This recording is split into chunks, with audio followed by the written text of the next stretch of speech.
Welcome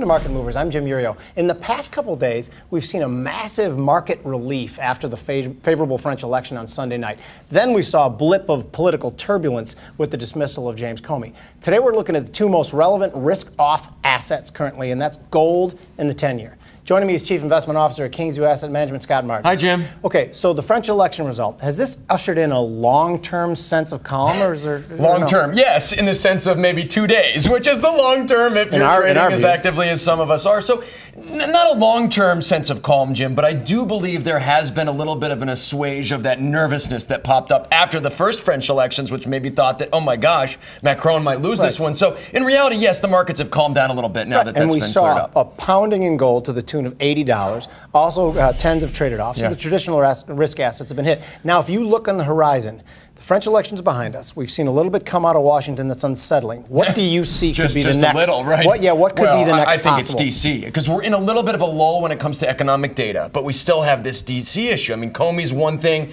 We've got a health care bill that now is supposedly going to go through the Senate without any hitches. There's a lot of things going on in DC that I believe is going to move this market. Okay, so let's talk risk on, risk off. Now, before we dive into these trades discussions, I'd like to point out that as with all market movers, it's important to view these trades as examples that allow you to see different ways to use futures and options products to manage risk or to create additional trade opportunities, not as trade recommendations or advice. Prices or movements are going to vary. When I'm pricing my gold trade out here, it's trading about 12.18 at the moment. You're looking at tens. Looking at ZN, yeah, because, Jim, I feel like when you look at ZN and look at its relation to ES, or look at, in your sense, in relation to GC, ZN's been kind of acting on its own, so that's why I like to add it to my portfolio.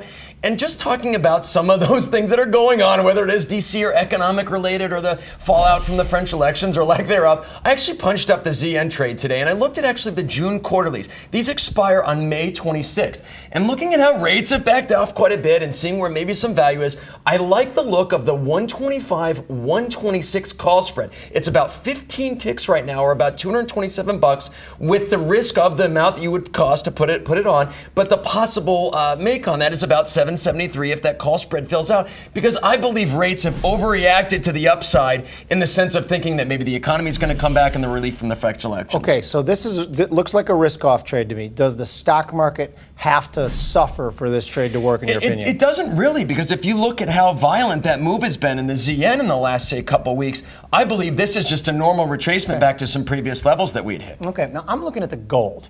I'm looking at another traditional risk-off asset. And I'm looking at buying the week 3 gold, 1235, 1245 call spread for 1.3 ticks. This trade goes off on May 19th.